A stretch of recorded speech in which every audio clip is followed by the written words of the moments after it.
છે લાકડાના માળા, જો ચકલીઓના માળા, ચીડિયાઘર, આવા અલગ અલગ ડિઝાઇનમાં અલગ અલગ પ્રકારના આપણી પાસે ચકલીના માળા મળી રહેશે. પછી તો આવી રીતના સણના છે, આમાં સણ એની મેળે કેટલા ખાઈ શકે એવા સણના મળી રહેશે.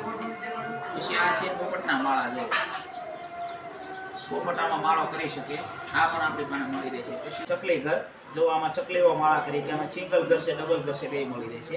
પછી છે આપણે આ ચણ માટે આ ચકલીઓને, જો આમાં અનાજ ભરી ગયો એટલે અઠવાડિયું 10 દિવસ ચકલાઓ ખાધા કરે, આમાં અનાજનો બગાડો ન થાય ને, ચકલાઓ સાસુ મારે અહીંયા એટલે દાણા આવ્યા કરે એટલે ખાધા કરે.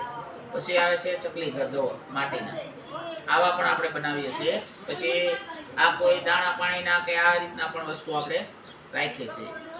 અમારો અવનવી આવી કોઈ ચકલાના ઓલામાં વપરાતી વસ્તુ માટે સંપર્ક કરો. કાતરિયા વાસણ ભંડાર, બગદાણા. આવી અવનવી આઈટમ આપણી પાસે બધી મળી રહેશે. જોવા છે માટીના કુંડા, ચકલીના પરબ, બાપા સીતારામ.